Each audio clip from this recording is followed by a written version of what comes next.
Hello, coaches. For those of you that don't know, my name is Russ Olber-Breckling. I'm the executive director of Buddy Baseball, and welcome to our 24th season. We do have some new coaches this year, so I'm asking our existing coaches to help them out. One team, the coaches and the Coyotes, are both brand new. So when you're playing those guys, help them out, kind of show them the ropes. And we do have some other new coaches that are on other teams that have an experienced coach. But thank you all for joining us. We really appreciate having you be a part of Buddy Baseball. Coming up on Saturday, September 25th, we'll be at the ball fields under the covered court. This is when all the kids are coming with their parents and their players and their buddies to pick up their team shirts and hats. And we're asking the coaches to be there a little bit early so they can pass out the shirts to all of the players, the parents, and the buddies.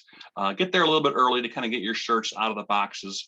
And I emailed you what time your team is having their shirt pickup. But get a parent to help you if you need to.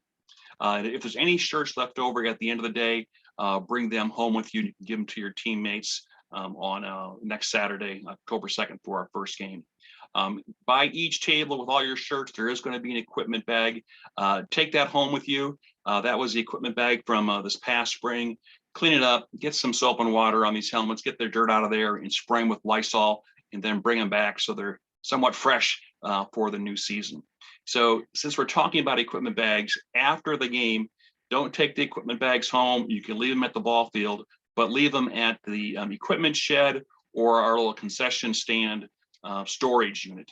So if your first game is on field one, just put them by the back door of that concession stand. And if your first game is on field two, just put them by the equipment shed by the covered court. And that's what it'll be every week. So the following week, you pick them up either the field one storage area or the field two shed. Okay, please get to the games. Please get there early. We want to have the kids throw the ball around a little bit, get them off the bleachers, get them ready to go. So it's no fun when the coaches are there at game time when all the other kids have been there 15, 20 minutes waiting for you. When the kids bat, make sure the bat is out of the way of home plate. We don't want anybody tripping over the bats, and don't block the plate when the kids are coming running in. Each kid gets 5 pitches to hit off the tee, and then after the 5th pitch, if they miss, go ahead and tee it up. Now, if you have some players that'll never be able to swing a ball after 5 swings, go ahead and tee it up right away. We do know that some kids really can hit, but they may be having a bad day and they may not be able to hit it after 5 pitches.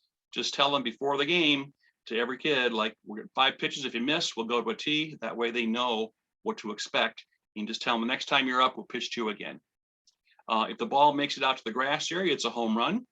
It's always a good idea to mix up your batting order from game to game or even inning to inning. Some kids like to bat first and some kids like to bat last. For you new coaches, the player that bats last, he circles the bases. And speaking of circling the bases, the last batter, if you're out on the field, wait until that last batter crosses the plate. Sometimes the kids run real fast, sometimes the kids walk. Every kid is a little bit different.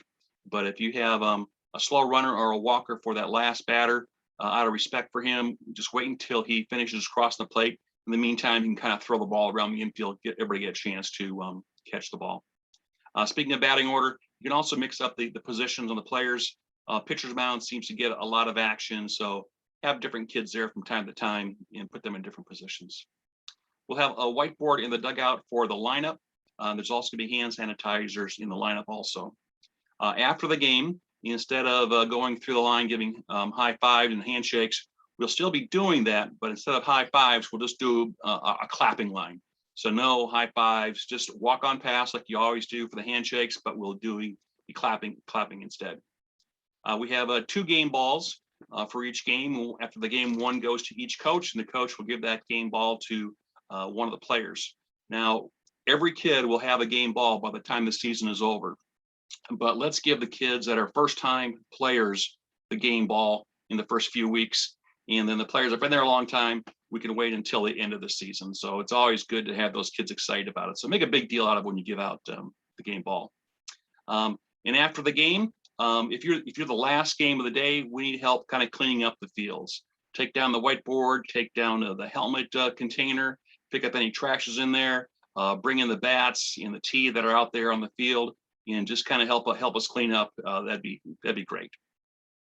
And some more tips here is I sent you all the bios of all the kids, the players and the buddies. It's really important, especially to read the bios of the players, because there's tips on there from their parent just to get to know them a little bit better and make sure you can help them out the best you can.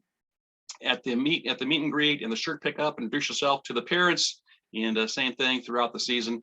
After the games, they all kind of huddle over and get their game ball and get a chance to meet the parents there. Let's talk about the game ball for a second. After the game is over, get your stuff out of the dugout as soon as you can, because we're still sanitizing the dugouts and the bleachers and the restrooms before each game. So once the game's getting close to the end, have one of your buddies kind of start packing your stuff up. So once the game is over, we can get you out, you can do your game ball on the side, and we can get our volunteers in there to sanitize the station. We have a first aid kit that's going to be at home, behind home plate by the announcer's table. We also have an extra bag full of baseball gloves and helmets if you need one. A lot of teams only have 2 coaches. We like to have 3 or 4 if we possibly could. And I do know that some coaches can't make every game. So if you're a team that only has 1 or 2 coaches, I sent you a coach sub list. Go ahead and call or text one of those coaches to see who plays before you or after you, and see if they can come early or stay late and to help coach your team.